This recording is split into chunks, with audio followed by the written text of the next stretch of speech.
There is a man standing at the edge of the greatest empire the world has ever known. He commands legions of soldiers. He controls more land, more wealth, and more power than any single human being alive on earth at that moment. Kings bow before him. Philosophers seek his audience. Armies march at his word. He could, if he chose, spend every waking hour in absolute luxury, surrounded by gold, by servants, by every pleasure the ancient world could offer. He could live a life of total indulgence and face no consequence. No one would stop him. No one could. And yet, every single morning, before the sun rises over Rome, before the generals come with their battle maps, and the senators arrive with their endless petitions, this man sits alone in his tent or in his private chamber, and he writes, not proclamations, not laws, not letters to allies or threats to enemies. He writes to himself. He writes reminders, corrections, confessions, hard truths that he needs to hear, even when, especially when, no one else is forcing him to hear them. He writes things like, you have power over your mind, not outside events. Realize this and you will find strength. He writes, the impediment to action advances action. What stands in the way becomes the way. He writes, waste no more time arguing about what a good man should be. Be one. This man is Marcus Aurelius, Roman emperor, philosopher, warrior, and arguably the most psychologically resilient human being who ever lived. And what he wrote, those private notes to himself, never intended to be published, never written for applause or admiration, became one of the most powerful books in human history. We call it the Meditations, and in those pages are lessons so profound, so practical, so utterly transformative that they have changed the lives of emperors, generals, athletes, scientists, entrepreneurs, and ordinary men and women across nearly 2,000 years. Today, we are going to walk through 13 of the most powerful lessons Marcus Aurelius left behind. Not as historical curiosities, not as philosophical abstractions, but as living, breathing principles that you can apply right now to your own life, to your own struggles, to your own chaos. Because here is the truth. The world Marcus Aurelius lived in was not so different from ours. There was disease, there was war, there was betrayal, there was grief and loss and uncertainty. There were people who lied to him, people who plotted against him, and people who disappointed him deeply. There were days when he was exhausted, when he doubted himself, when everything felt like it was falling apart, and yet he endured. He rose. He remained calm when the world was screaming. He stayed grounded when everything around him was shifting, and he did it not through luck, not through privilege, not through some magical gift, but through deliberate, practiced, intentional thought. That is what Stoicism is, and that is what we are going to explore together today. Stay with me. Every single lesson in this video has the power to change something in you. Every single one. Welcome to Stoic Wisdom, the channel dedicated to helping you build the kind of inner strength, mental clarity, and emotional resilience that no circumstance can take from you. If this is your first time here, I want you to know that this is a place for people who are serious about growth, not surface-level motivation, not empty affirmations, real, deep, ancient wisdom that has been tested by time and proven by history. If you have been with us for a while, you already know what this channel is about. You know that we go deep, we go long, we go all the way to the root of what it means to live well and think clearly and remain unshakable in a world that never stops pushing back. Before we dive into the heart of today's video, I want to ask you something. If this content has ever helped you, if a single lesson from this channel has ever changed the way you see a situation, calmed your mind during a storm, or reminded you of who you are when you forgot, then please take a moment right now and hit that like button. It costs you nothing. And it means everything to this channel. It tells the algorithm that this kind of content matters, and it helps us reach more people who are searching for exactly this kind of wisdom. And if you are not yet subscribed, please subscribe right now. Hit the bell icon so you never miss a new video, because we are putting out content on a regular basis that goes deep into Stoic philosophy, Jungian psychology, and the timeless principles that the greatest minds in history use to navigate their most difficult moments. Drop a comment below this video and tell me, which Stoic lesson have you found most powerful in your own life? I read every single comment, and your words build this community into something real and meaningful. Share this video with someone who needs it. Maybe it is a friend going through a hard time. Maybe it is someone who is struggling with anxiety, with loss, with feeling out of control. Send this to them. Sometimes the right words at the right moment change everything. And if you truly want to support the work we do here on Stoic Wisdom, you can show your support through Super Thanks. Every contribution directly fuels the creation of more content like this. It is the most powerful way to tell us, keep going. We deeply appreciate each and every one of you who supports this channel in that way. Now, let us begin. Marcus Aurelius, 13 Lessons, a life that will never be the same. Lesson 1. You have power over your mind, not outside events. Let us start at the very foundation, the bedrock, the single idea that if you truly understand it, not just intellectually, but in your bones, in your nervous system, in the automatic reactions of your daily life, will change everything. Marcus Aurelius wrote, "You have power over your mind, not outside events. Realize this and you will find strength." Simple words, devastating in their implication. Think about how you spent the last week. Think about the moments of frustration, anxiety, anger, disappointment.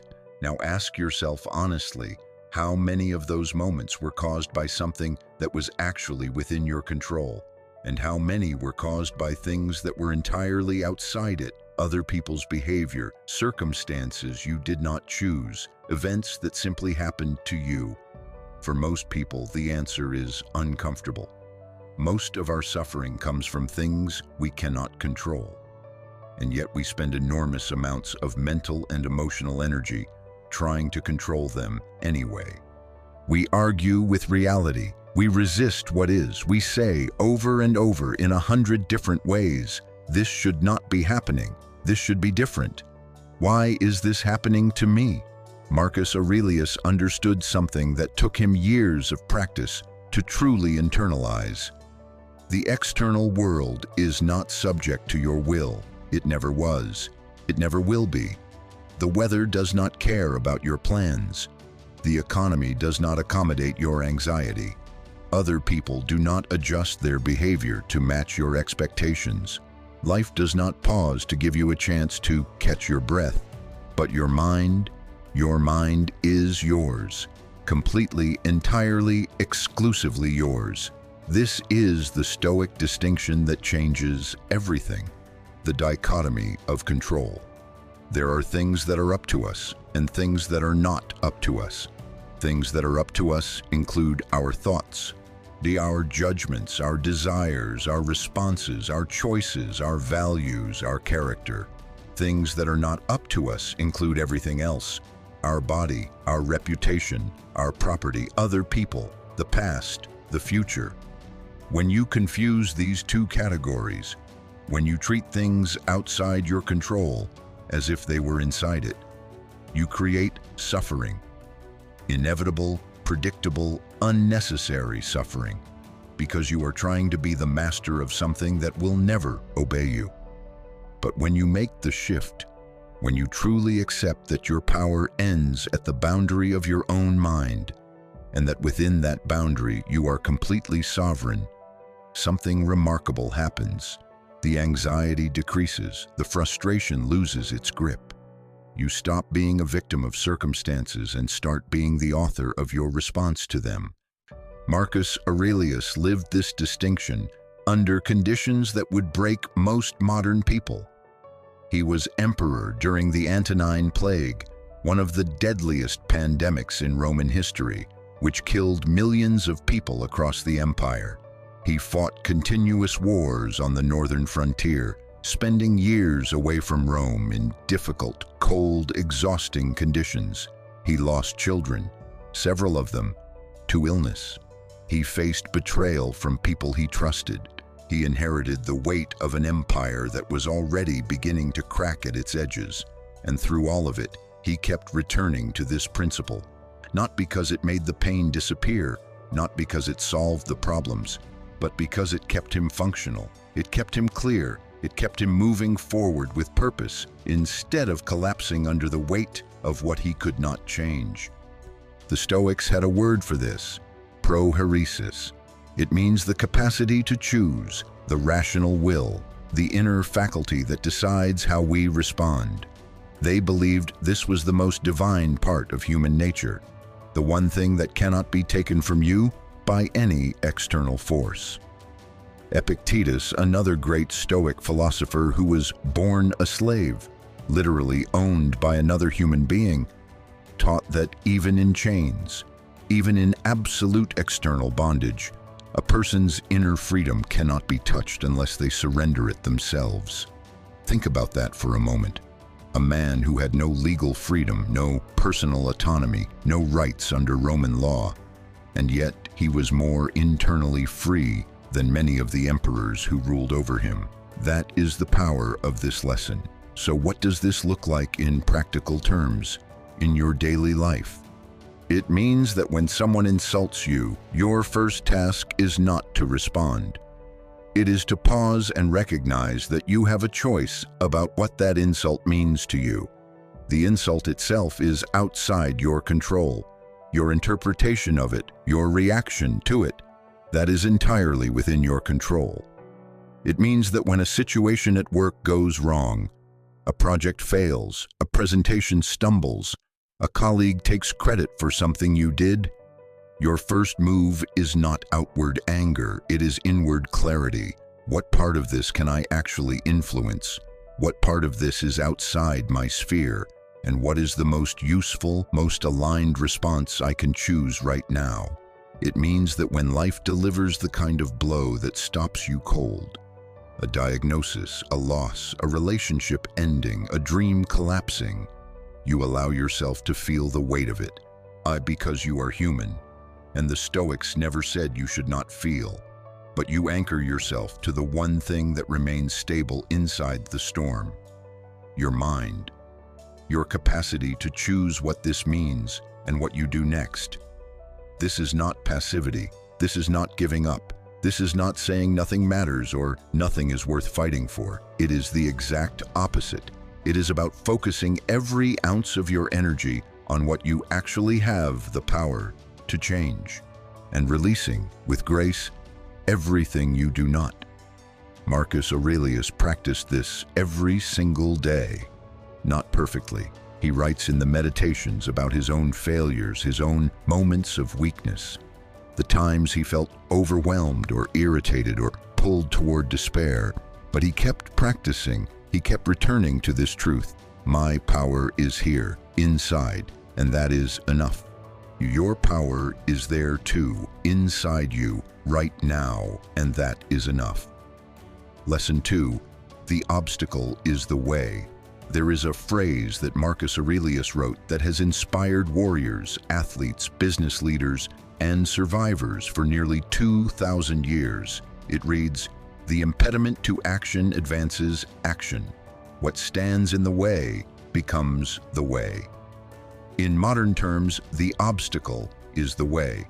This idea sounds almost paradoxical when you first encounter it. We are conditioned from birth to see obstacles as problems, as things to be avoided, worked around, complained about, or defeated. An obstacle is, by definition, something that stops you from getting where you want to go. It is something in the way, something unwanted, something bad. Marcus Aurelius looked at this completely differently. He did not see obstacles as interruptions to the path. He saw them as the path itself. Let me explain what this means, because it is one of the most practically powerful ideas in all of Stoic philosophy. When you encounter an obstacle, there are only a few possible responses. You can retreat, give up, walk away, abandon the goal. You can stand still, freeze, become paralyzed, fall into despair. You can push against it with brute force, which sometimes works and sometimes does not. Or you can do what Marcus Aurelius is suggesting. Look at the obstacle itself, understand it completely, and find within it the path forward. Every obstacle teaches you something. Every obstacle reveals something about you, your character, your limits, your assumptions. Every obstacle that you face and move through makes you more capable of facing the next one. The training is in the obstacle itself. Think about fire and iron. You do not make iron stronger by keeping it away from heat. You make it stronger by putting it into the fire, subjecting it to extreme pressure and temperature, and letting that very ordeal transform it into something harder and more useful than it was before. The fire is not the enemy of the iron. The fire is what makes the iron what it needs to be. You are the iron. Marcus Aurelius faced an empire full of obstacles, military invasions from Germanic tribes that stretched the Roman military to its limits, corrupt officials and political rivals, a court full of people whose loyalty was contingent on their own self-interest, a body that was chronically ill. Historians believe he suffered from a painful stomach condition throughout much of his reign. A son, Commodus, who would become one of the most destructive emperors in Roman history. Financial pressures, administrative chaos, the slow grinding weight of governing millions of people across an enormous and diverse territory. He could not avoid these obstacles. He could not wish them away. He could not trade them for a quieter, easier life. They were simply the reality of his situation. They were what was in front of him, and so he used them. Each military crisis forced him to become a better strategist, a more decisive leader, a more resilient man. Each act of political betrayal taught him more about human nature and deepened his commitment to his own values. Each physical setback reminded him to practice the discipline of acceptance and to not identify his worth with his comfort. Each failure of the people around him pushed him to go deeper into his own character and find there what he could not find outside. The obstacles made him, not despite their difficulty, because of it. Now think about your own life. Think about the obstacle you are facing right now, the one that feels most heavy, most frustrating, most in the way of where you are trying to go. What is it actually teaching you? If your business is struggling, it is teaching you about resilience, about creativity under pressure, about which parts of your strategy were built on assumptions that need to be questioned. The struggle is the education. If you are going through a painful relationship, it is teaching you about your own patterns, your boundaries, your capacity for both vulnerability and strength. The pain is the curriculum. If you are facing a health challenge, it is teaching you about your relationship with your body, with mortality, with the present moment and what it means to truly value each day. The illness is the instruction. This does not mean you should pretend obstacles are not hard. They are hard. This does not mean you should perform gratitude for things that cause you genuine suffering. That is not Stoicism. That is toxic positivity dressed up in philosophical clothing. Marcus Aurelius was honest about difficulty. He was honest about pain. He was never dishonest about the reality of hardship. What he refused to do was treat hardship as purely negative, as purely destructive, as something that had no gift inside it. There is always a gift inside an obstacle, always. Sometimes it is buried deep and you have to dig for it. Sometimes the digging takes months or years, but the gift is there.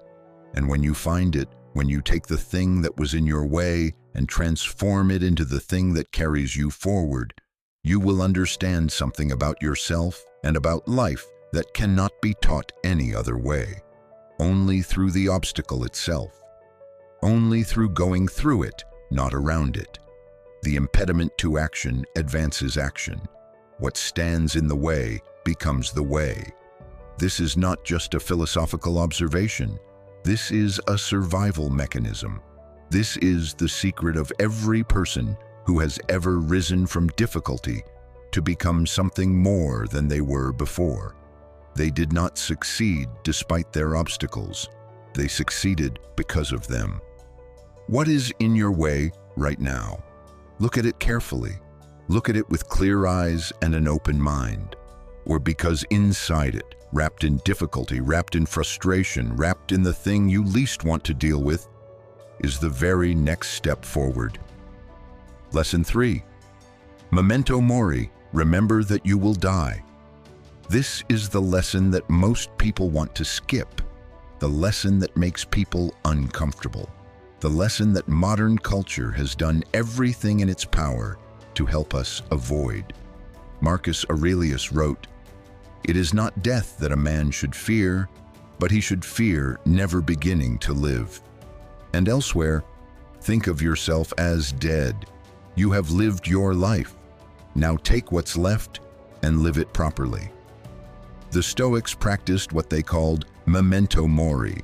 Remember that you will die. They used the contemplation of death not as a morbid exercise, not as a counsel of despair, but as one of the most powerful tools available for living a full, intentional, meaningful life. Here is why. When you truly accept that you will die, not just intellectually, not just as an abstract fact that you acknowledge while quietly assuming it applies to everyone except you, but when you feel it, when you sit with it, when you let it become a real and present truth in your daily awareness, it does something remarkable to your priorities. The trivial things that consume enormous amounts of your mental energy start to look very small. The argument about something that happened 3 weeks ago, the obsession with what someone thinks of you, the fear of speaking your truth, the hours spent scrolling through content that does not nourish you, the days that pass without you noticing them because you assumed there would always be more days. All of this shrinks when held against the reality of your own mortality, and the things that truly matter start to look very large.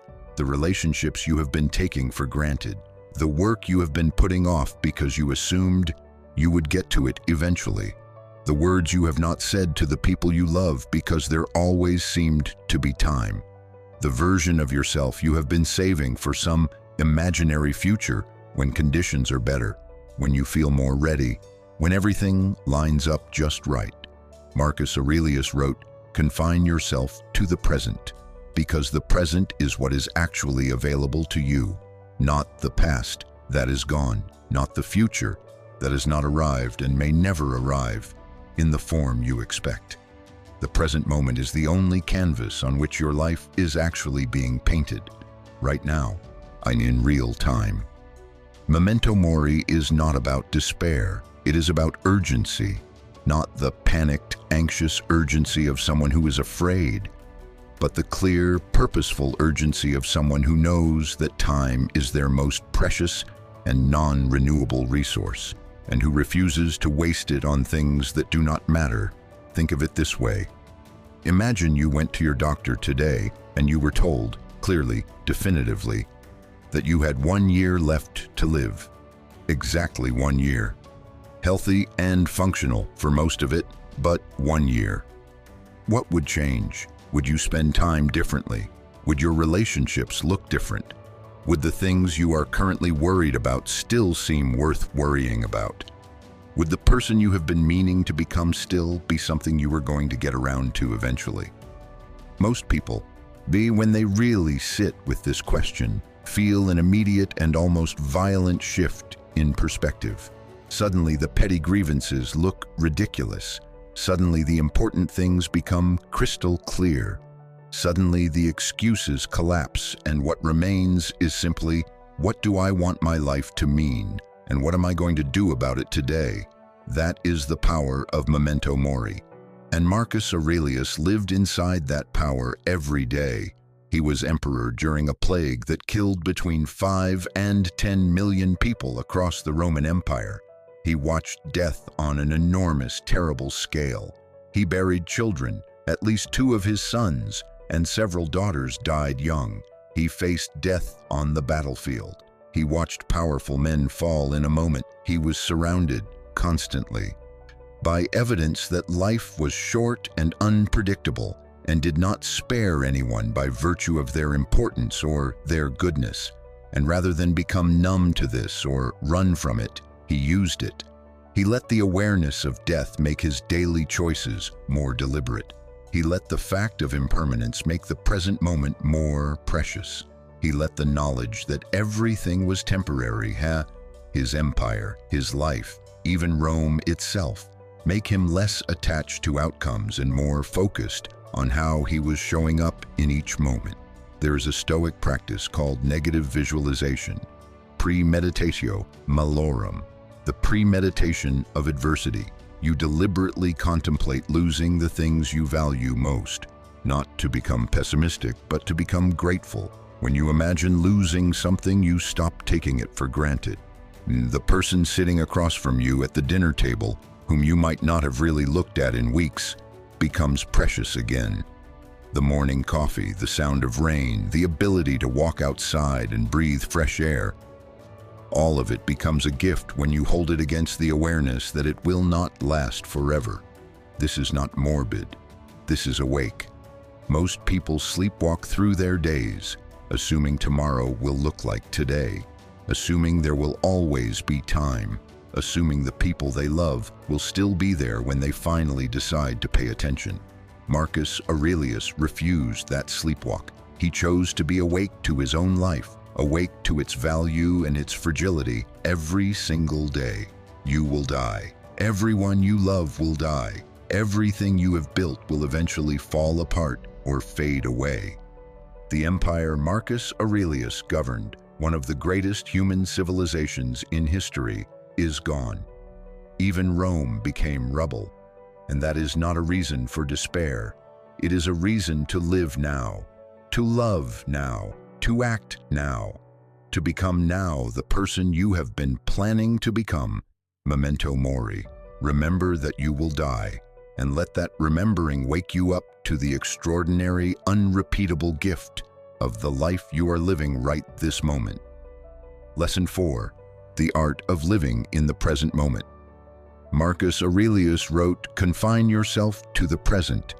He also wrote, "Never let the future disturb you. You will meet it, if you have to, with the same weapons of reason which today arm you against the present." These words contain one of the most healing truths in all of human wisdom, and they are more relevant today than they have ever been. We live in an age of extraordinary distraction. Our minds are pulled in 1,000 different directions at any given moment.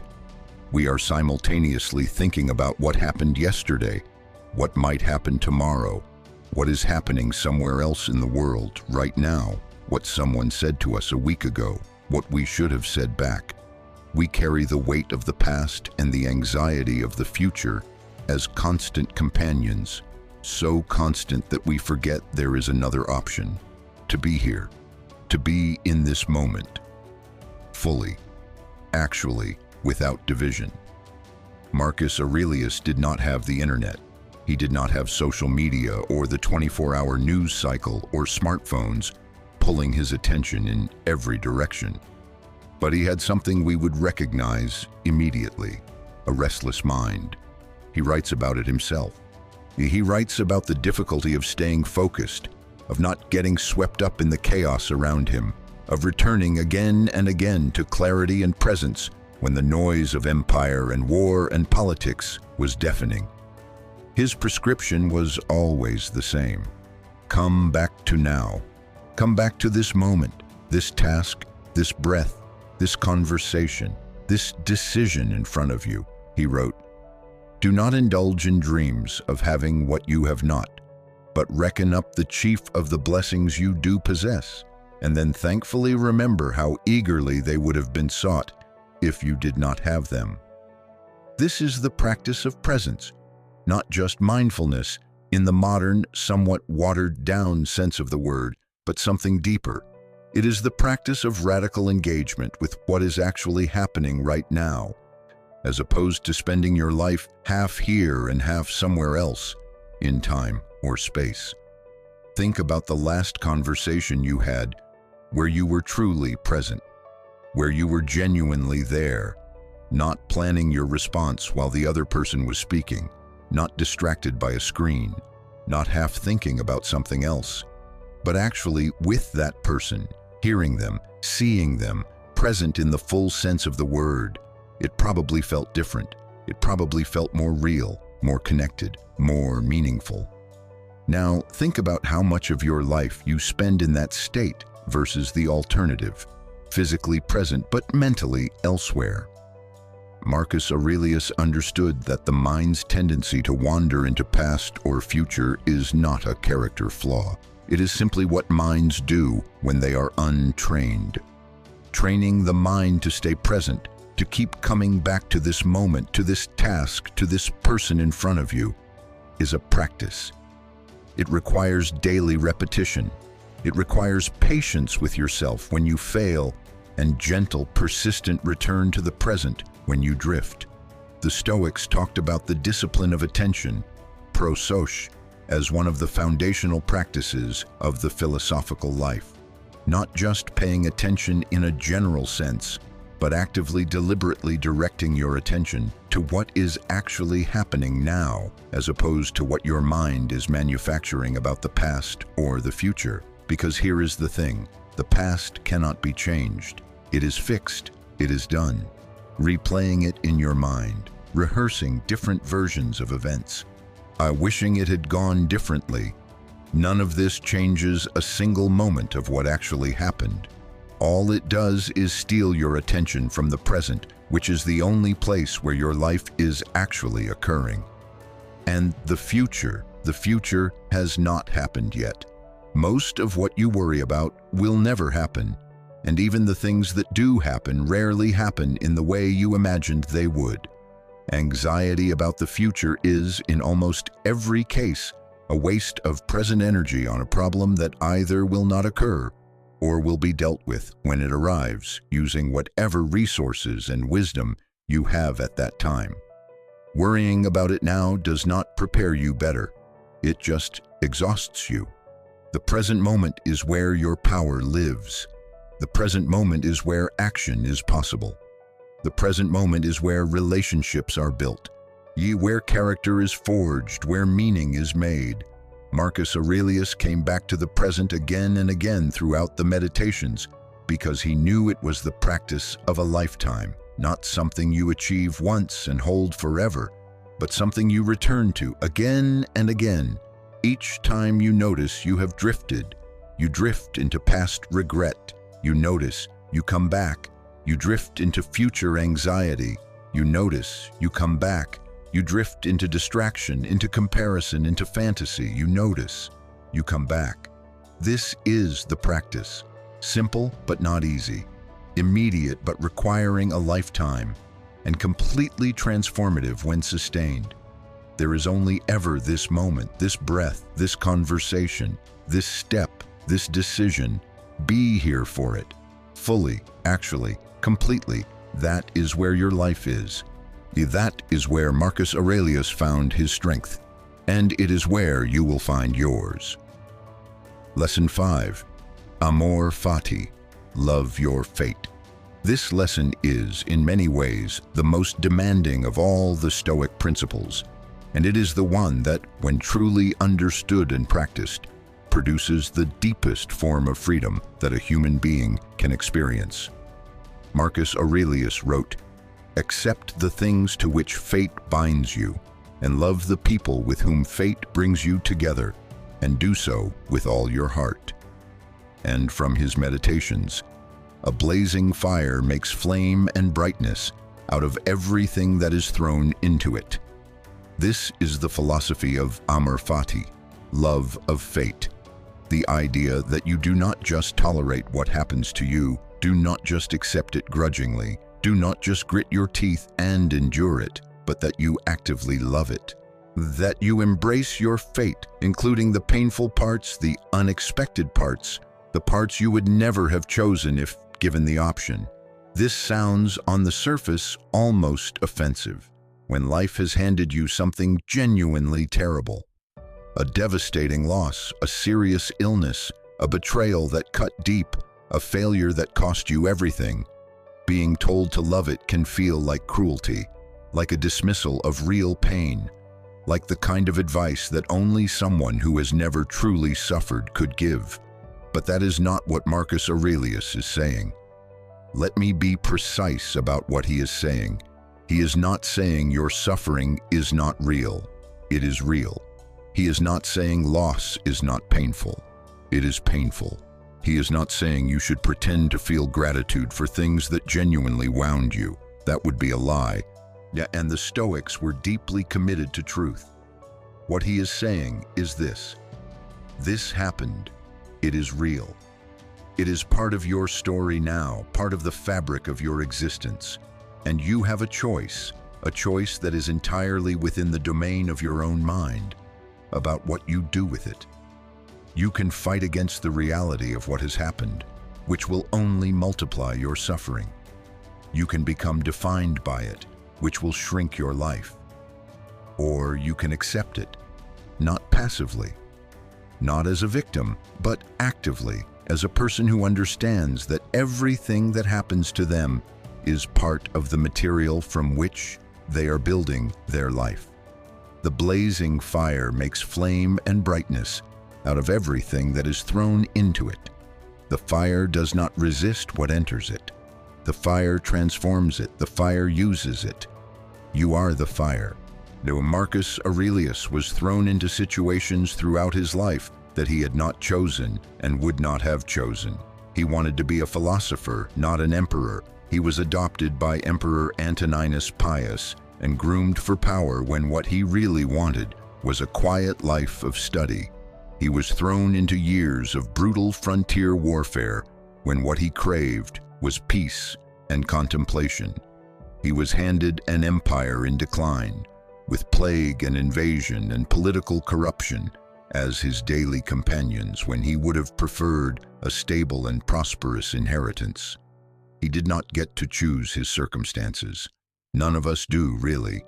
We choose very little of the large architecture of our lives, where we are born, to whom, with what advantages and disadvantages, in what era of history, with what physical constitution, with what early experiences. All of that arrives before we have the wisdom to evaluate it. But Marcus Aurelius chose how to meet what arrived. He chose to say, not with passive resignation, but with active philosophical commitment, "This is my life. This is my material. This is what I have been given to work with. And I will not waste a single breath, wishing it were otherwise. I will use it, all of it." There is a kind of power that comes from this stance that nothing else can produce. When you stop fighting against what has already happened and start working with it, your energy multiplies. The energy that was being consumed by resistance, by resentment, by grief over what could have been, by comparison with people whose circumstances seem easier. That energy comes back to you, and you can use it. This is not about giving up. This is not about surrendering to injustice or not working to change what can be changed. The Stoics were not passive people. Marcus Aurelius fought wars, reformed laws, worked tirelessly for the welfare of his people. He was intensely active in trying to change what could be changed, but about what could not be changed, about the reality that was already there, already happened, already part of the landscape of his life. He did not fight. He loved it. He incorporated it. He made it his own. Think about your own life. Think about the things that have happened to you that you wish had not, the things you would change if you could, the losses, the failures, the wrong turns, the wounds. Now ask yourself, who would you be without them? Not who would you be in a life where those things had not happened, but who are you because they happened? What did they teach you that nothing else could have taught you? What strength do you carry now that you would not carry if you had not had to find it? Almost always the answer is uncomfortable. Almost always the most painful chapters of your story are also the ones that made you most fully yourself. That is Amor Fati. That is the love of fate, not a pretense that everything is good, but a deep, clear, honest recognition that everything, all of it, is yours. All of it is the material from which you are building a life. Embrace it, all of it, the beautiful and the terrible, the easy and the agonizing, the planned and the unexpected. It is your fate, and it is making you who you are. Lesson 6. The practice of self-discipline. Freedom through constraint. Marcus Aurelius wrote, "If it is not right, do not do it. If it is not true, do not say it. And never esteem anything as of advantage to you that will make you break your word or lose your self-respect." These words sound simple. They are not simple to live by. And Marcus Aurelius knew this better than almost anyone, because he wrote these words not as reminders to others, but as reminders to himself. He was not writing a manual for lesser people. He was writing a discipline manual for a man who had access to every pleasure and every indulgence available in the ancient world, and who knew that his greatest enemy was not an invading army, but his own untrained impulses. This is what the Stoics called the discipline of desire, controlling not just your actions, but the desires that generate your actions, understanding that your behavior flows from your character, and your character is shaped by your habits, and your habits begin in the smallest, seemingly insignificant choices you make each day. Self-discipline, in the Stoic sense, is not about punishment. It is not about making your life harder for its own sake or denying yourself pleasure as some kind of spiritual performance. It is about something much more profound, becoming the author of your own behavior rather than its passenger. Most people, if they are honest, live reactively. They eat what they feel like eating, rest when they feel like resting, work when they feel motivated, and stop when they feel tired. Say things they later regret because the impulse to say them was stronger than the wisdom to hold back. Spend money they do not have on things they do not need because the desire arose and they followed it without examination. They are not bad people. They are simply people who have not yet developed the practice of pausing between impulse and action. People who have not yet built the internal architecture that allows them to consistently choose what is best over what is easiest. Marcus Aurelius built that architecture deliberately, over years, through practice. He wrote about the discipline of waking early, not because sleeping in was sinful, but because how you begin your day sets the tone for everything that follows. He wrote about the discipline of eating simply, not out of denial, but out of respect for his own clarity of thought. Heavy meals and excess wine dull the mind, and Marcus Aurelius prized his mental sharpness above almost everything else. He wrote about the discipline of speech, choosing words carefully, saying what was true and useful, and holding back what was merely impulsive or reactive. Each of these small disciplines was a brick in the wall of his character, and over time, those bricks built something that could withstand enormous pressure. Here is the paradox that Marcus Aurelius understood and lived. Freedom is not found in the absence of constraint. Freedom is found in the right kind of constraint. When you discipline yourself, when you train your impulses, when you build the habit of choosing well over choosing easily, you become free from being controlled by your own reactions. You become free from the tyranny of your own worst impulses. You become free to act from your values rather than your moods.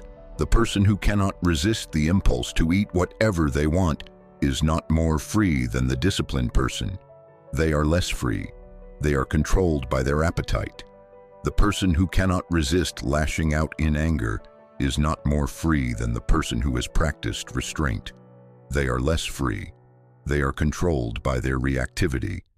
The person who cannot hold to a commitment when it becomes difficult is not more free than the person who follows through. They are less free. They are controlled by their comfort. True freedom is internal sovereignty, the ability to choose your behavior based on your values consistently, even when it is hard, even when you do not feel like it, even when the easier option is right there in front of you, offering itself. Marcus Aurelius writes in the Meditations about the experience of waking up in the cold morning and not wanting to get out of bed. He writes about arguing with himself, about the warm comfort of staying still, about the pull toward ease. And then he writes about the other voice, the voice that says, "You were not born for this. You were not made for ease. You were made for something. Get up." This is not heroic self-flagellation. This is the practice of a man who understood that each small victory over his own resistance built something that could not be built any other way. The certainty of his own character, the knowledge, earned through repetition, that when something is required of him, he will show up, he will do it. Not because it is easy, but because his will is trained. That certainty, that self-trust, is perhaps the most valuable thing a human being can possess.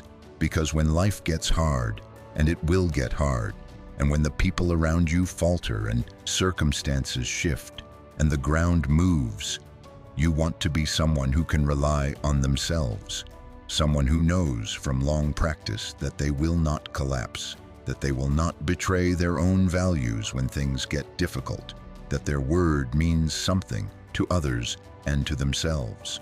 That is what discipline builds, not just productivity, not just physical health, character, self-trust, the bedrock of a life that holds. Start where you are. Start with one thing, one morning discipline. One food choice, one moment of holding your tongue when the reactive response is right there. Build from there, brick by brick, day by day. The person you are becoming is made in the accumulation of small choices. Marcus Aurelius knew this. He made the small choices every day across a lifetime, and they made him who he was. Lesson 7. How to deal with difficult people. Marcus Aurelius wrote something in the Meditations that has stopped people cold for centuries. It is among the most practically useful passages in the entire book. He wrote, "When you wake up in the morning, tell yourself, 'The people I deal with today will be meddling, ungrateful, arrogant, dishonest, jealous, and surly. They are this way because they cannot tell good from evil. But I have seen the beauty of good and the ugliness of evil, and have recognized that the wrongdoer has a nature related to my own, not of the same blood or birth, but the same mind, and possessing a share of the divine. And so none of them can hurt me. No one can implicate me in ugliness, nor can I feel angry at my relative or hate him." Read that again. Let it settle. Every morning before he faced the world, before the senators, the generals, the petitioners, the flatterers, the critics, the plotters, Marcus Aurelius would remind himself that the day would bring difficult people, not as a counsel of cynicism, not as a reason to close himself off, but as an act of preparation, so that when the difficult person arrived, he would not be surprised, he would not be destabilized, he would not lose himself in reaction. He was ready. He had thought about it. He had already worked through his response. This is one of the most sophisticated pieces of emotional intelligence in all of ancient philosophy, and it is completely applicable to your life today. Think about the difficult people in your life, the colleague who takes credit for others' work, the family member who seems incapable of a conversation without criticism or judgment, the friend who is chronically unreliable, the boss who leads with fear rather than respect, the stranger in traffic who seems personally offended by your existence. How do you typically react?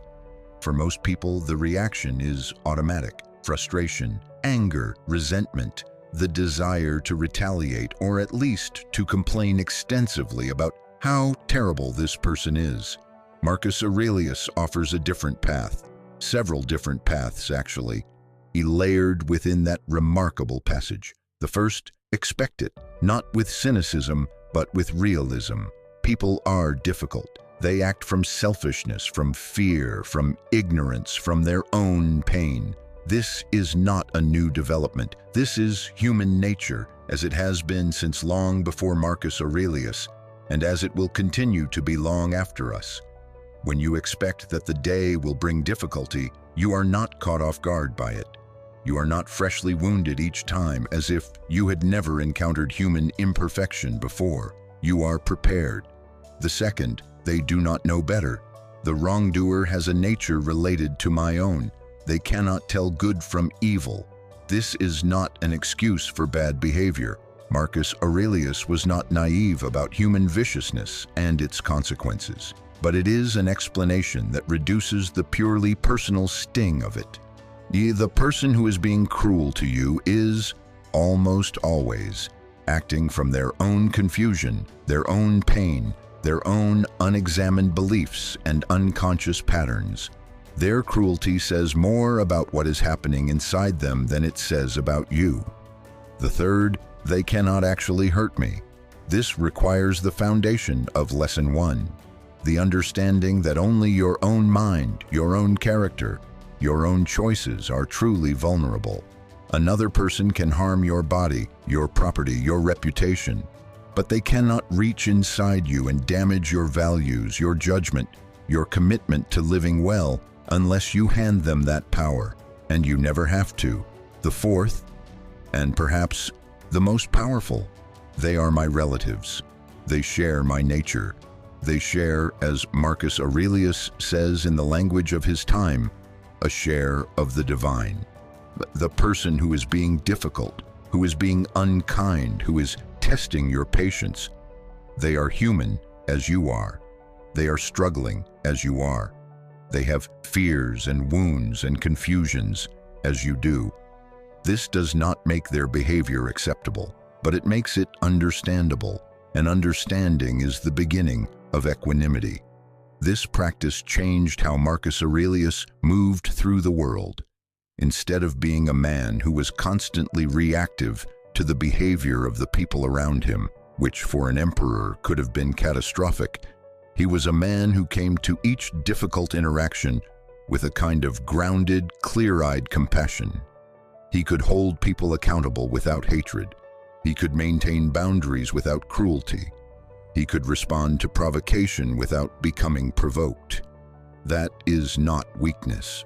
That is the highest form of strength. Think about what it would mean in your own life to bring this quality to your most difficult relationships, not to become a doormat. The Stoics were clear that you are responsible for maintaining your own boundaries and standing for your own values, but to meet difficulty with preparation rather than surprise, with understanding rather than pure reaction, with the stable center of someone who knows exactly who they are and what they will not let touch that core. The difficult people in your life are not obstacles to your peace. They are the curriculum of it. They are the training ground where you practice again and again the art of remaining yourself under pressure. Marcus Aurelius had more difficult people to deal with than most of us will ever encounter. And he met them every morning with this preparation, this understanding, this deliberate choice not to give them the power to disturb his inner world. You can do the same. Tomorrow morning, before you face the day, try it. Tell yourself, there will be difficulty today. There will be people who frustrate me, who disappoint me, who test my patience. And I am ready, I understand. And none of it needs to touch the core of who I am. Start there and watch what changes. Lesson 8. The value of solitude and inner retreat. Marcus Aurelius wrote one of the most beautiful passages in the Meditations on this subject. You have power over your mind, not outside events. Realize this, and you will find strength. Nowhere can man find a quieter or more untroubled retreat than in his own soul. He also wrote, "Perfection of character is this, to live each day as if it were your last, without frenzy, without apathy, without pretense." In the world of Marcus Aurelius, a world of constant political noise, military campaign, court intrigue, and the endless demands of ruling an empire, he discovered that the most powerful sanctuary available to him was not a place. It was not a country retreat or a private room or a vacation away from Rome. It was his own inner life, his own mind, the space of reflection and clarity that he could access anywhere, anytime, regardless of what chaos was happening around him. This is the lesson of the inner retreat. And in our age of constant connectivity, constant noise, constant stimulation, where it may be the most urgent lesson of all, we are losing the capacity for solitude.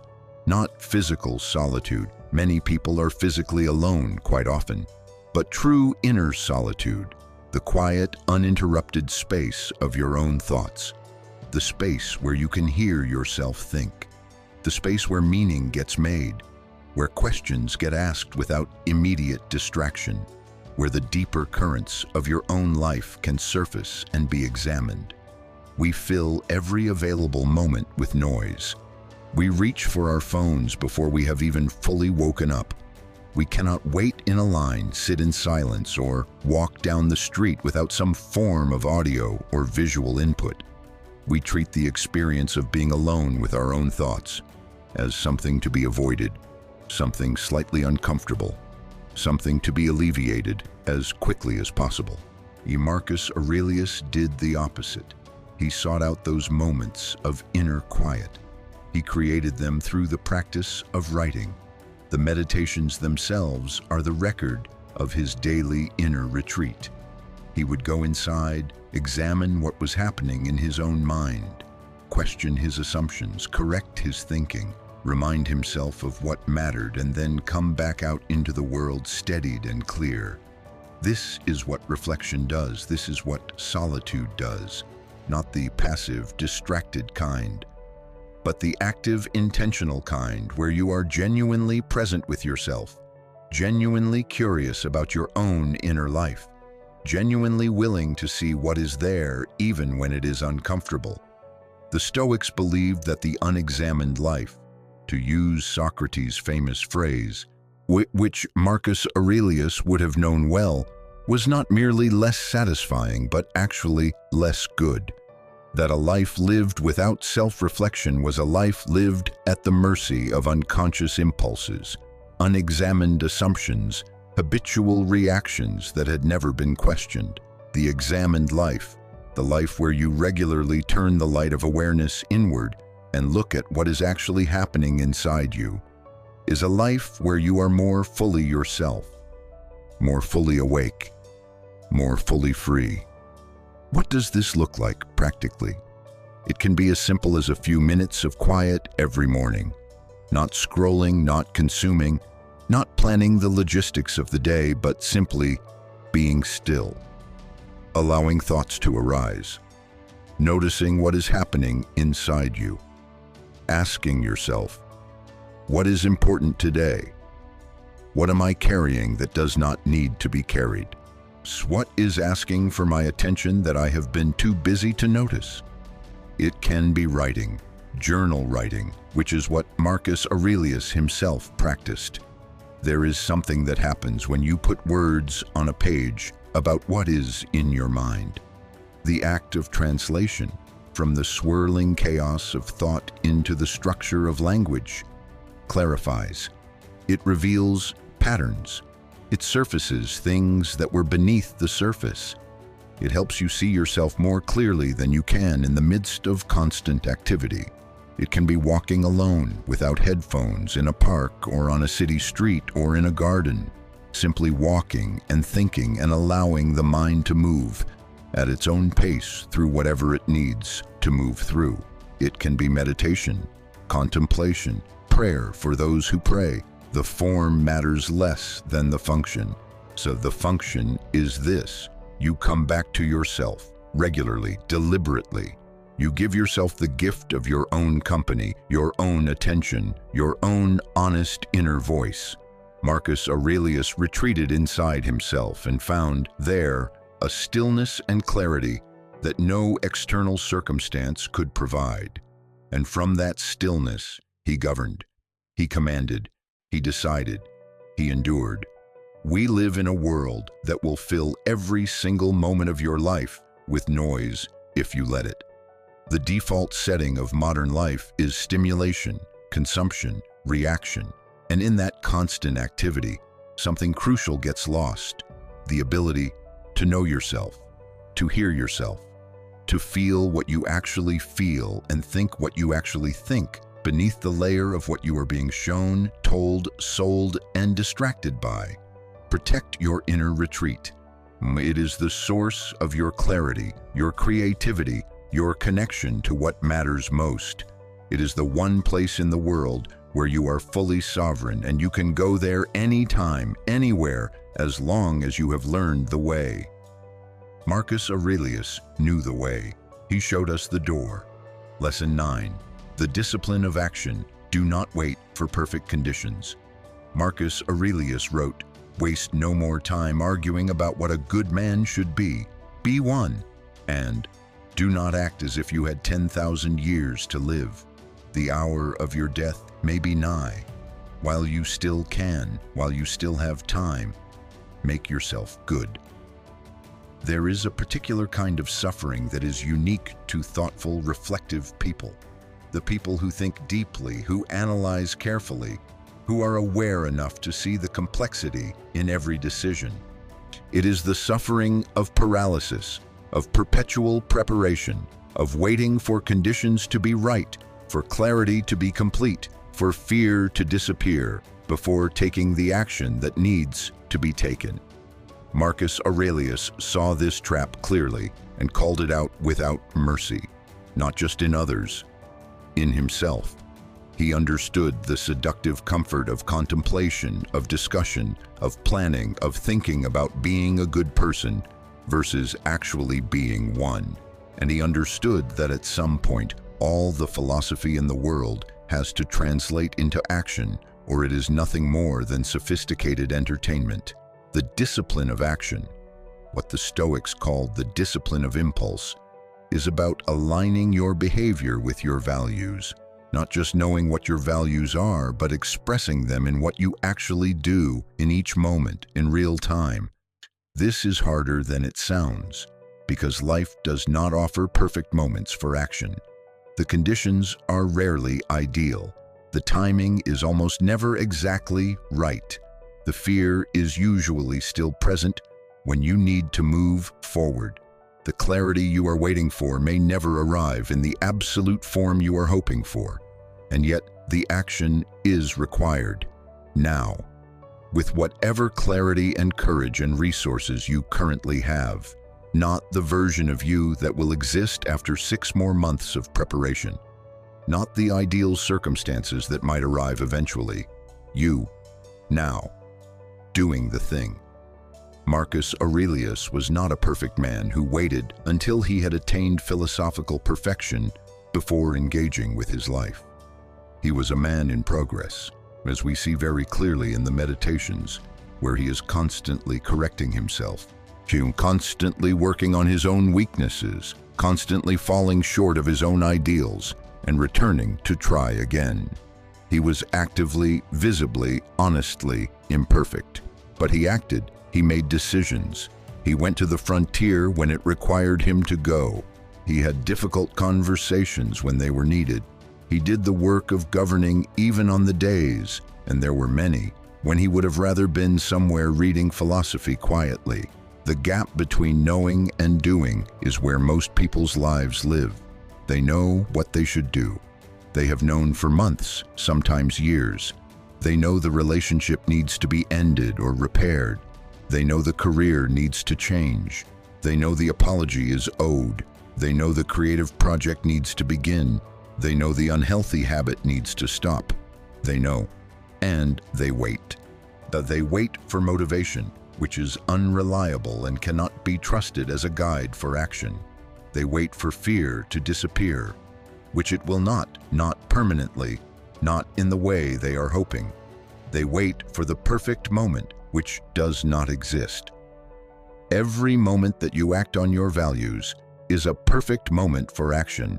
Marcus Aurelius calls this directly, waste no more time arguing, do now. Not recklessly. The Stoics were not advising you to abandon reflection and reason. But there comes a point in every meaningful endeavor where the reflection has been sufficient and the action is overdue, where the arguing with yourself, with circumstances, with the imagined judgments of others, is not serving you. It is only protecting you from the discomfort of beginning. Start the thing, make the call, have the conversation. Submit the work, begin the practice, whatever it is that you have been circling, approaching, thinking about, planning for, preparing to start. Start it today with what you have, from where you are. You do not need to have figured it all out before you begin. You figure it out by beginning. The path reveals itself to the person who is moving, not to the person who is standing still waiting for a map of the entire route. Marcus Aurelius did not wait until his philosophical education was complete before he tried to govern wisely. He governed and philosophized simultaneously, each informing the other in real time. He was always a work in progress, and the empire was better for it. You are a work in progress too. You always will be. That is not a disqualification for action. It is the human condition. Move now with what you have. Be from where you are. Be the good person, as Marcus Aurelius says, rather than continuing to argue about what one should be. Lesson 10. On Gratitude, Finding Beauty in the Ordinary. Marcus Aurelius wrote, "Confine yourself to the present." He wrote about looking at ordinary things, bread, water, sunlight, fire, and seeing in them something worth pausing over. He wrote about the way a loaf of bread cracks when it bakes, about the way ripe figs and olives look, about the beauty of water flowing, about morning light. He was the most powerful man in the world, and he stopped to notice the way bread looked when it cracked. This is not trivial. This is not an aside. This is one of the most deliberate and important practices in the Stoic tradition, the cultivation of gratitude for what is actually already here. We live in a culture of perpetual dissatisfaction. The entire architecture of the modern economy depends on your dissatisfaction. It depends on you believing that what you have is not enough, that you need to acquire more, upgrade more, become more, before you will feel fully satisfied. It depends on your attention being constantly pulled toward the horizon, toward what is coming, what could be, what others have that you do not, and away from the extraordinary richness of what is already present in your life right now. Marcus Aurelius practiced what we might call radical gratitude, not the performative kind, not the forced affirmation that you are grateful even when you are not, but the genuine, deliberate practice of noticing what is here, what is good, what has value, what deserves attention. But he wrote about the people who worked alongside him, even the difficult ones, finding in their company something worth appreciating. He wrote about the body's capacity to function, about the mind's capacity to think, about the simple fact of being alive in a world that is astonishing in its detail and complexity and beauty. The Stoics use negative visualization, imagining the absence of what you value, partly as a tool for gratitude. When you imagine losing something, you appreciate it more fully. When you imagine your health failing, the fact of your current health becomes precious. When you imagine losing someone you love, the ordinary Tuesday evening with them becomes extraordinary. When you imagine your freedom being taken away, the freedom you currently exercise becomes something to be savored rather than taken for granted. Marcus Aurelius lived in proximity to loss in a way that few of us do. He buried children. He watched people he respected die. He lived through plague. He saw the fragility of everything: wealth, power, health, life itself, up close and in real time. And this proximity to loss made him appreciate what was present with a depth and intensity that most people who live comfortable lives never develop. He noticed the bread. He noticed the morning light. He noticed the warmth of a fire and the taste of clean water, and the simple fact of another day in which he was still here, still thinking, still capable of choosing how to live. This is what gratitude really is. Not a performance, not a list you make because someone told you it would make you happier, but a genuine turning of attention toward what is here, what is good, what has value right now in this ordinary, unremarkable, extraordinary moment. Your life is full of things worth noticing, full of gifts that you are probably walking past every single day because your attention is on what is absent, what is wrong, what is not yet good enough. The person next to you, the fact of your own heartbeat, the food on your table and the roof over your head, the sky outside your window, which is different every single time you look at it, the capacity of your mind to think, to feel, to question, to understand, the fact that you are alive in a moment of history that is full of difficulty but also full of extraordinary human creativity and connection and possibility. Marcus Aurelius saw all of this, not because his life was easy, it was not, but because he trained himself to look. He trained himself to see value in the ordinary. He trained himself to be grateful for what was here before chasing what was missing. This is the practice. Look around you, right now. What is here that is worth noticing? What is present that you have been taking for granted? What small thing, if you were paying attention, would reveal itself as actually quite remarkable? Find it. Notice it. Let yourself feel the quiet pleasure of recognizing that your life, right now, today, with all its imperfections and incompleteness, contains something genuinely worth being grateful for. Marcus Aurelius was the most powerful man in the world, and he noticed the bread. Start there. Start with the bread. Lesson 11. Ego is the enemy, the Stoic case for humility. Marcus Aurelius wrote, "If someone is able to show me that what I think or do is not right, I will happily change." He also wrote, "How much more grievous are the consequences of anger than the causes of it." And perhaps most strikingly, the emperor has no private business. His life is public property. Marcus Aurelius was one of the most powerful men who ever lived. And yet, the Meditations, his private writings, are remarkable for what is almost entirely absent from them: ego. There is no self-congratulation, no dwelling on his own achievements, no comparing himself favorably to those around him, no celebration of his own power or intelligence or virtue. Quite the opposite. He is relentless in his self-examination, his self-criticism, his acknowledgement of his own limitations and failures. This is not false modesty. This is the Stoic practice of keeping the ego in its proper place, not destroyed, not inflated, but accurate, clear, honest about both capabilities and limitations. The ego, unchecked, is one of the most destructive forces in human life. Not because pride is inherently wrong. A healthy sense of one's own worth and capability is necessary and good.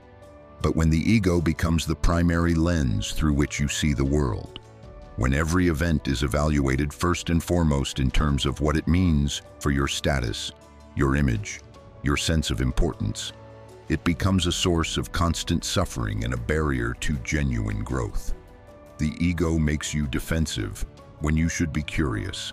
When someone offers you criticism, now a healthy response is there something true here that I could learn? The ego's response is, how dare they? The ego makes you competitive in situations where collaboration would serve everyone better. It makes you unable to admit mistakes because admitting a mistake feels like a diminishment of yourself rather than an act of clarity and courage. It makes you seek approval rather than alignment with your own values. It makes you perform rather than be. It makes you compare constantly, and comparison is one of the most reliable paths to misery that human beings have ever discovered.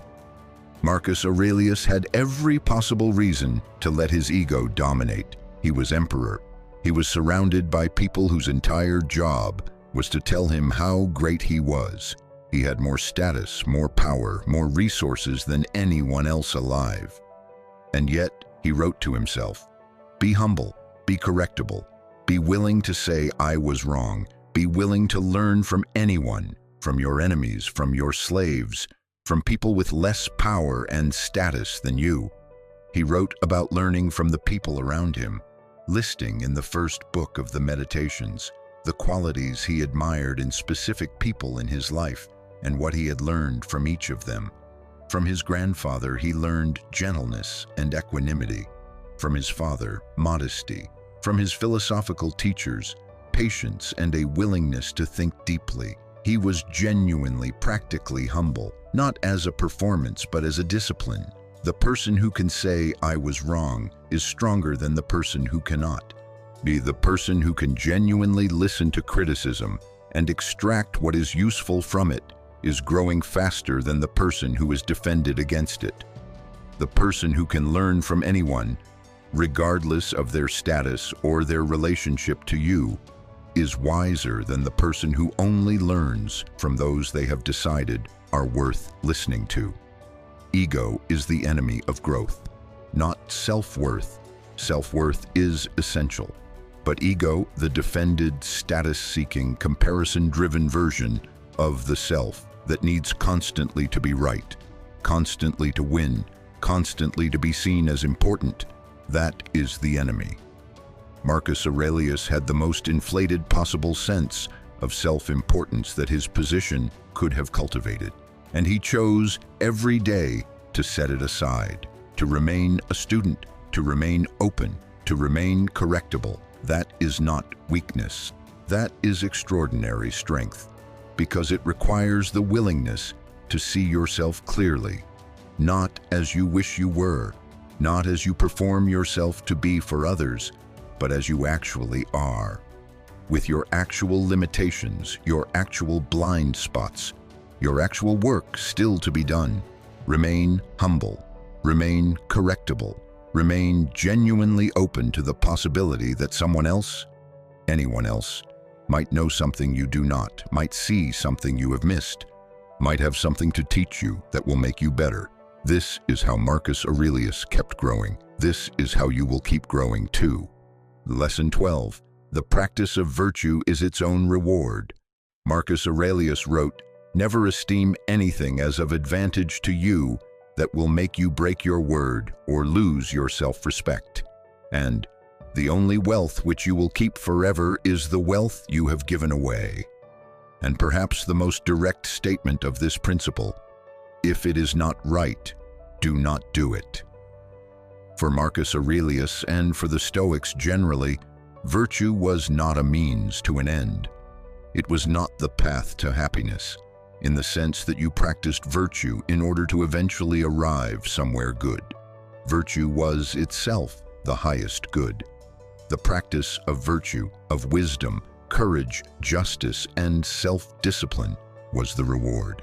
It was the life worth living. This is a profound shift from the way most people think about their choices. Most people think consequentially, I should do this because it will lead to that outcome. I should be honest because honesty builds trust, and trust leads to better relationships, and better relationships lead to happiness.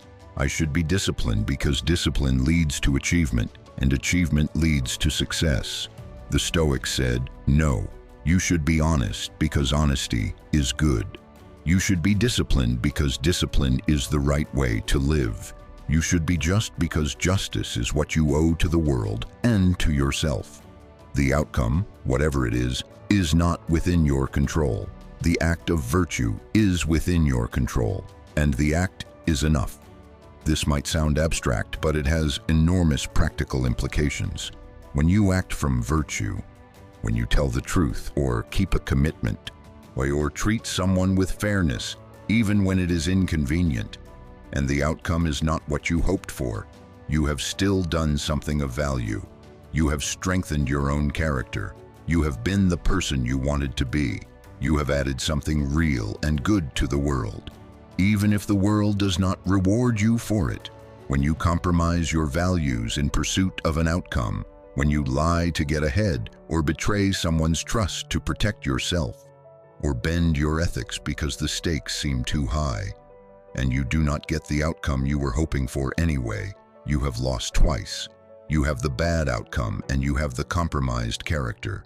You are poorer than when you started, in the only currency that actually matters.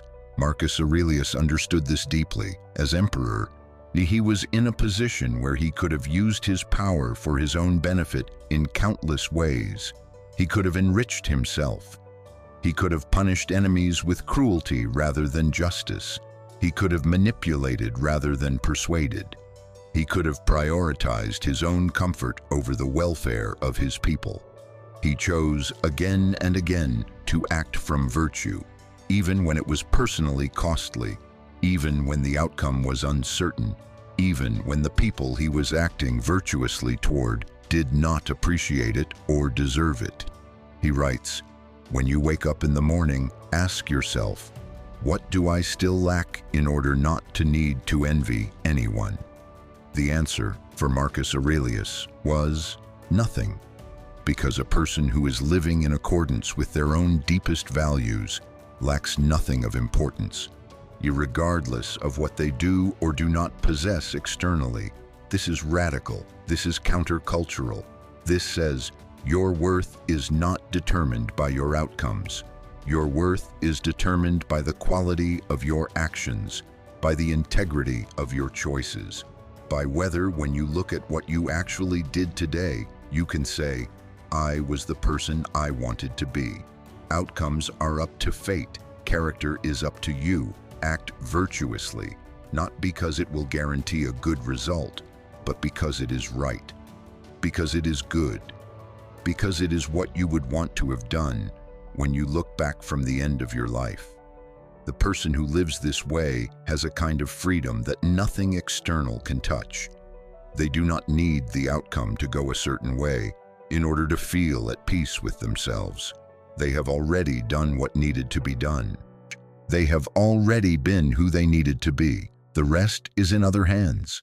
That peace, the peace of a person who can honestly say, I did right, is the highest and most enduring form of satisfaction that human life can offer. Marcus Aurelius pursued it every day, often imperfectly, but always genuinely, always trying. That trying is itself the virtue. That pursuit is itself the reward. Lesson 13, leave something behind. The legacy of a life lived well. Marcus Aurelius wrote, receive without conceit, release without struggle. And in his final and perhaps most profound reflection on legacy, people who are excited by posthumous fame forget that each of the people who remember them will also die very soon.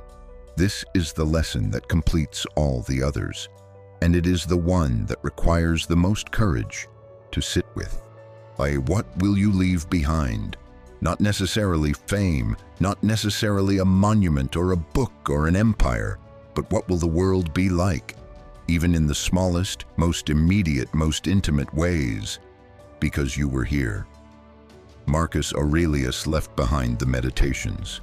He never intended to. They were private notes, reminders to himself, corrections, arguments with his own weaknesses and impulses. He would have been startled to know that nearly 2,000 years later, millions of people around the world would be reading his private thoughts and finding in them the tools to live their own lives better. He did not write for posterity, he wrote for himself. And that is, perhaps, the most important thing about how he understood legacy. He was not performing for history. He was not trying to construct a particular image for future generations. He was simply trying, day after day, to live as well as he could, to be as good as he could be, to serve as faithfully as he was able, to think as clearly as his mind would allow. And that effort, genuine, private, undramatic, daily, is what endured. This is the lesson about legacy. It is not built by thinking about legacy. It is built by focusing entirely on the quality of each day's living. The person who is genuinely trying to be good, to be honest, to serve something beyond themselves, to grow and to help, and to leave each situation a little better than they found it. That person creates something that lasts, not necessarily in grand public ways, but in ways that matter, in the memories of people whose lives they touched, in the ripple effects of their choices, in the character they modeled for others who were watching. And Marcus Aurelius also writes with clarity about not being too attached to legacy. He points out that the people who remember you will also die, and the people who remember them, within a few generations, even the most celebrated and powerful people, are gone from living memory. Even emperors are forgotten. Even the gods of great civilizations are forgotten. Even Rome is rubble. This is not depressing. It is liberating, because it means that the most important legacy you can build is not the public one, not the monument, not the reputation, not the assessment of history. The most important legacy is the private one. Who were you in the moments that mattered? How did you treat the people in front of you? Did you live in accordance with your own deepest values? Did you add something real and good to the lives of the people you encountered? These things leave traces that are more durable than monuments. A word of genuine encouragement at the right moment changes the direction of someone's life. An act of unexpected kindness seeds something in another person that they carry with them and eventually pass on. The model of someone living with integrity and courage and genuine care gives others permission and inspiration to do the same. You will not likely rule an empire.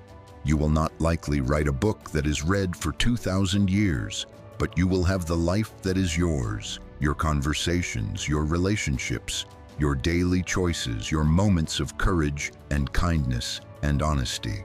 Those are your legacy, already being created, already mattering. Marcus Aurelius, at the end of his life, had fought countless battles, governed millions of people, navigated decades of complexity and difficulty and moral weight. And what he left behind was not just an empire maintained, though he maintained it, but a record of a human being genuinely trying to live well, genuinely trying to think clearly, genuinely wrestling with the hardest questions and returning every day to the practice. That record is what endures. That effort is what moves us.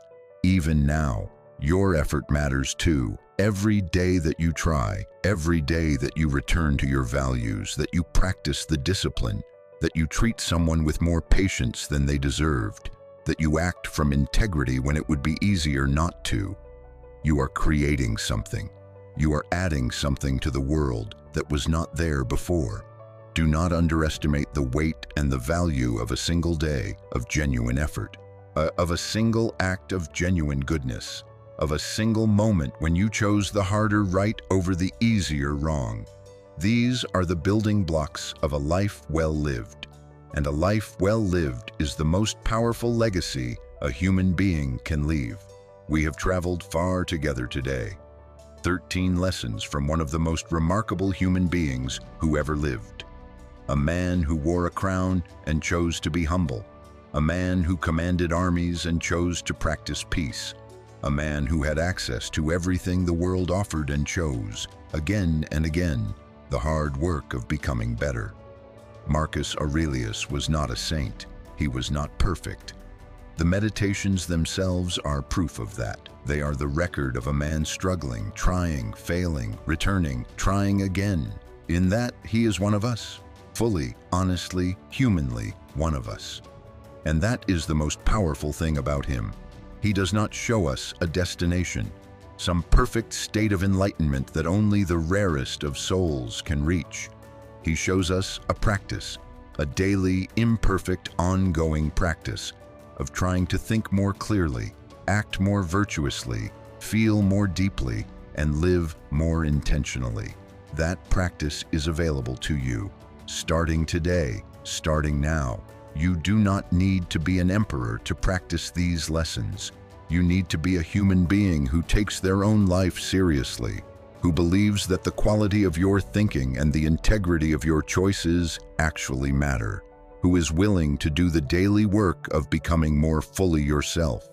That is all, and that is everything. I want to close with one final passage from the Meditations. These are the words that Marcus Aurelius left behind, words that he never intended anyone else to read, written in the private hours of a man trying, alone, to be good. You have power over your mind, not outside events. Realize this, and you will find strength. You have the power, it has always been in you. This is just a reminder of where to look. Now, before you go, I want to ask you one more time.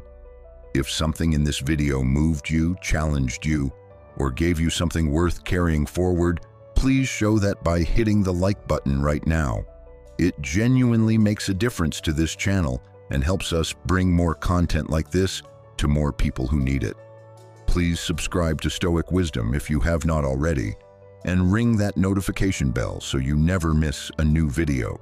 We are going deep into the wisdom of the ancient philosophers every week, and you do not want to miss what is coming next. Drop a comment below and tell me, which of these 13 lessons landed most powerfully for you? Which one are you going to take into this week and actually practice?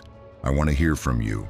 Your thoughts build this community into something real and living. Share this video with someone who needs it.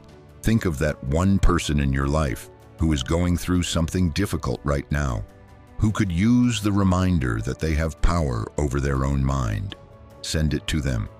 You might not know what that act of sharing will mean to them. And if you truly want to support the work we are doing here, if you want to help us keep building this space for deep, serious, transformative wisdom, you can do so through the Super Thanks feature below this video. Every single contribution is seen, felt, and deeply appreciated. You are the reason this channel exists. This has been Stoic Wisdom. I will see you in the next video. Until then, live deliberately, think clearly, stay calm, and remember, you have power over your mind. That is enough. That has always been enough.